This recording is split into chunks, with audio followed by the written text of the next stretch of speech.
Hey, what's happening guys? Mark back in the workshop on Mark's Aquatics. Now on today's little episode, it's not going to be a long one, but we're going to be talking about 5 things you do not want to be putting into your aquarium, okay?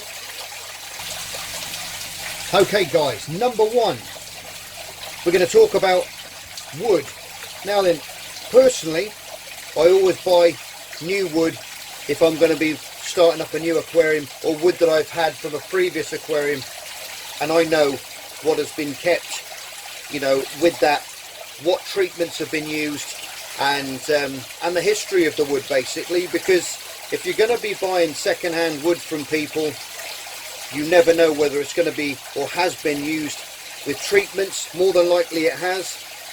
That means copper will absorb. If you've got white spot treatments and stuff of that nature, it's going to be contaminated with copper. And if you're keeping shrimps, if you're not familiar with it, copper is absolutely lethal for your shrimps, and it's going to kill them off. So you don't want to be buying anything that's second-hand timber-wise, bogwoods, anything like that from people, not unless you know the person and they can say 100% I've never used any treatments with it. Always buy a new piece of wood, and then you know that it's going to be nice and clean for them, okay? Hardwoods are a lot better. They're more dense, and they will hold together more, and they will break down over a long period of time, where the more softer woods tend to decay quicker, break down quicker, and end up polluting the water up, you know, with little bits, and where the fish chew it off, especially when you've got rasp and plecos and things like that of that nature. They'll pull the wood apart a lot quicker than they would a nice chunk of oak, say. And that's what I use. I use oak branches, oak bark hides, everything like that. If you've got a small piece of wood, boil it first. If you're unsure, if you want to sink it quicker, you can boil it first. That will aid it in its sinking, and then you'll find it'll end up with a big heap of biofilm growing on it, which is completely normal. Leave that alone. If you're putting that in a shrimp tank, it's going to be fantastic, because they're going to eat that biofilm, and they'll gain from that organic matter which is growing all over the wood. And obviously stay away from woods that have been sometimes you can go into these other shops and you might find a lovely piece of wood there, decorative piece of wood, and you might think, oh, that would look absolutely awesome in one of my fish tanks. But there again, you don't know where that's come from, you don't know the history of that wood, and it could have been treated with oil. Some people have nice pieces of wood and they use that pot puree stuff, and sometimes they'll spray it or put oils on it. So steer away from any of those types of wood that have been treated. Obviously any other timber that's around the garden and things that may have had chemicals and treatments on, steer away from those as well, because you never know where you've been spraying a fence panel or something like that, and you might have got a piece on a piece of wood, and then a few months later you're going to put that in your tank and you've forgotten about what you've done, and you can poison your fish. So always be careful and don't put unsafe woods, things of that nature, into your aquarium, and that's going to keep things a lot healthier, and at least you know where you are. Okay guys, number 2 is plastics. Now plastics have been a big issue for us as humans, and the consumption with water bottles and everything else. These plastics leach out a lot of chemicals into our water. I mean, there's always been a lot of hype about water bottles, drinking water bottles, releasing different types of hormones into the water when you're drinking them. There's absolutely no end of research been done on this, and they always keep coming up with new stuff. Now there is a guide on food grade safe plastics and bad plastics. Some are a lot worse than others. Some leach out more than others. Now the food grade safe. Now if I've got a couple of examples here which I'll just show you about good and bad. Now if you look at this pot of food which I've got here, you'll see those little symbols there on the bottom. You see, it's got HDPE and PP. Okay, we've got a recycling sign, which is the little arrows and things going around in that little triangle. Okay, and it's got number 2 and number 5. Now they're food grade safety numbers, so those are going to be used. Now that's because it's in a pot, you would have thought, with fish food on. Okay, and you think that's you know, that's a good start. That is, they haven't put it in there. But if you look at another one, which I've got here, which is a marine pot, which I won't say what it is. If you look on the base of this one, there you go, you've got a number 7, okay, which is other. Now that means that we don't know, and there's no way of finding out what is actually in this plastic. It's going to release a lot more toxins, a lot more chemicals into the product that is actually inside it, because that 7 means it could have been made up of all different types of plastics, and so it's not food safe, which I find very strange that it's in this pot with fish food in. I know it's only fish, but fish are our pets and we love them to bits, and we want them to be just as safe and healthy as a member of the family, so we want to be looking after them. So always look on the bottom of the plastic lids to see what number it is on it. The majority will be number 5. Now number 5's it's a polyurethane plastic, polythene, heavy grade, and they use that for lots and lots of different things, from your milk jugs to for buckets, different things like that. You always look on the bottom for that. If you see that number, you're going to be okay. Things like your garden pots, plastic pots, they can be all different types of grades on there, but I found the majority of those are on like around a number 5, and the numbers, the safe numbers, okay, in those little triangles are number 1, number 2, number 4 and number 5, okay. The bad ones to look out for are number 3, number 6 and number 7. Stay away from those plastics with those numbers on, and don't put anything like that in your tank, okay. Now a lot of these toys that you get flown in from all over the world, that as soon as you go in with your little kids into the shops, they're looking at these little plastic Nemos, these all different types of toys, plastic plants. Steer clear of all that stuff.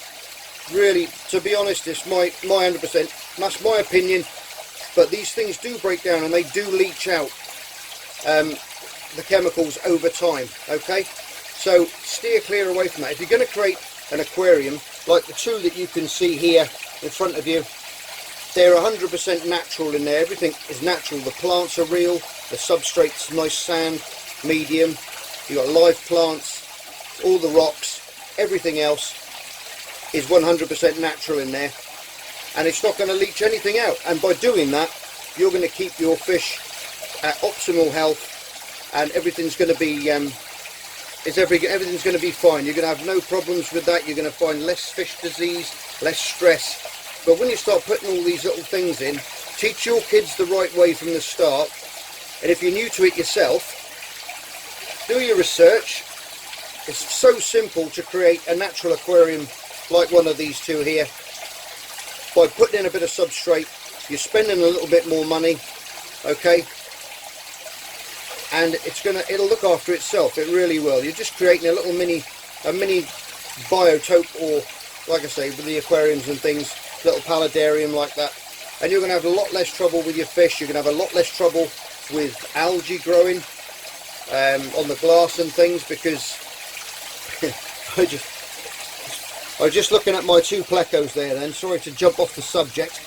As you can see, he's cleaning his pot out again. The female's on the top. She's waiting to go back in. He's cleaning out the pot again. I've taken all the fry out that were in the tank. I think we had about 80, I think. I put them in a grow out tank in my shrimp room, and he's now chatting up his girlfriend again. She's nice and fat, full of eggs, so I reckon maybe tonight, I've given it a water change today. Oh, she might go in there now. She's looking. Keep your eye on him while I'm talking, and you might see him go in there, and hopefully we'll have some eggs tomorrow, and the next time you look at one of the videos. Yes guys, always try and stay away from the those numbers, those horrible 3, 6 and 7 plastics. Another thing as well, like I was saying, a lot of you guys out there now are doing these tubs, the summer tubbing stuff that's going around at the moment, which all seems very, very keen and popular. A lot of people are doing them. Always be careful with your pots as well. Now, I've found, especially with some of the other plastics, I see some people making them out of fish tanks as well, making plastic tanks to keep fish in, shrimp in, things of that nature. Now these plastics are going to leach out, especially these lower grade ones. They're going to leach out toxins, so steer clear of those things if you can, and try and do it maybe out of acrylic or something like that, or just it's not, things aren't going to die, don't get me wrong. They're not, everything you put in there is not going to just drop dead, but you're going to suffer with algae issues for sure, because when these things release the chemicals, they're producing a lot of phosphates into the water. Now the phosphate is the #1 food for algae. They absolutely thrive on it, and you're going to get huge algae outbreaks in them, and maybe not straight away, but they'll slowly start releasing it over time, and you'll just get fed up of seeing green water. You'll never get rid of it.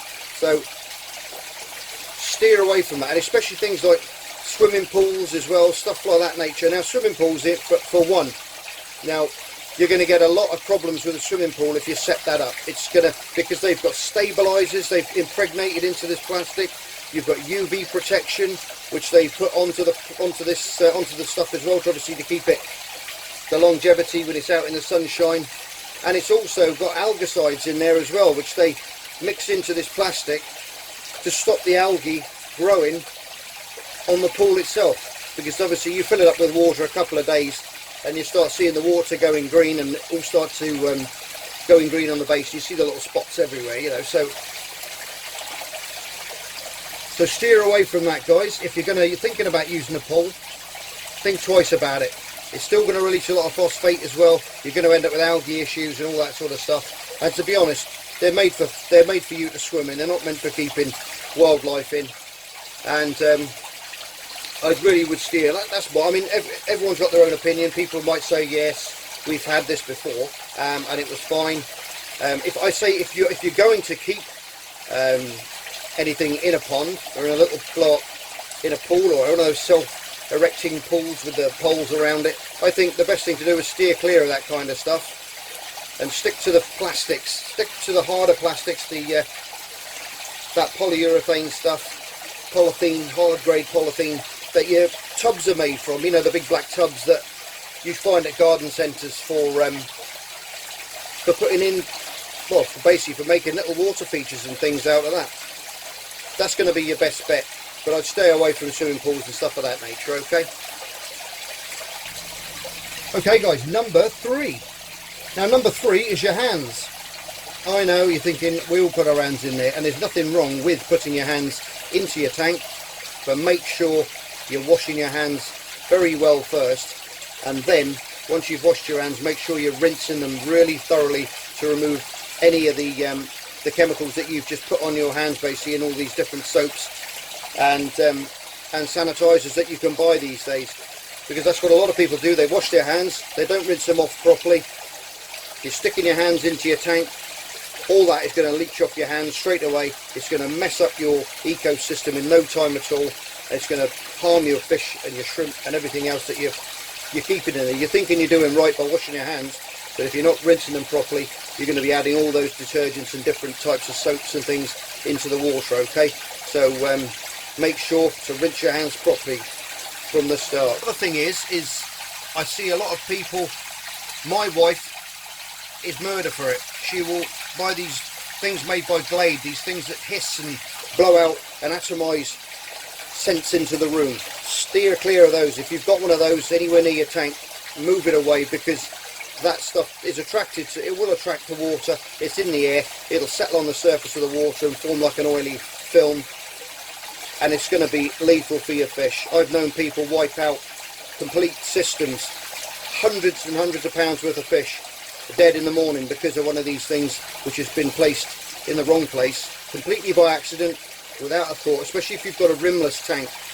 and the stuff can just go straight into the water and foul it up, and it can really mess about with your parameters and kill your fish very quickly. So be very aware of that. Also different things like hairsprays, deodorants, all that sort of stuff. I know you're not going to be running around your tank spraying deodorant all over yourself, but just to let you guys know, little things to watch out and little things that you really don't want in your aquarium. Okay. Okay guys, number 4, water. Now I know that we all put water in our tanks, but when you're putting in water straight out of the tap, for you guys that don't know, I know there's a lot of seasoned aquarists out there who've been brought up and they know this, but this is aimed at more of the newer aquarists that's just coming into it, or the kids that want to learn a little bit more about things. Is you just cannot put just tap water into your aquarium. Okay, it contains quite a lot of different things. It's got chlorine in there, it's got chloramine in there as well, okay, which is put in there to make sure, and it kills off all the bugs and things that are in the water that's going to make you sick. So this is added to the water system for the water plants to make sure we don't get ill. So it kills off all the pathogens and things in the water, but it's really unhealthy for your fish. Okay, you really don't want to be adding that to your aquarium. So what we do is we put in a water conditioner.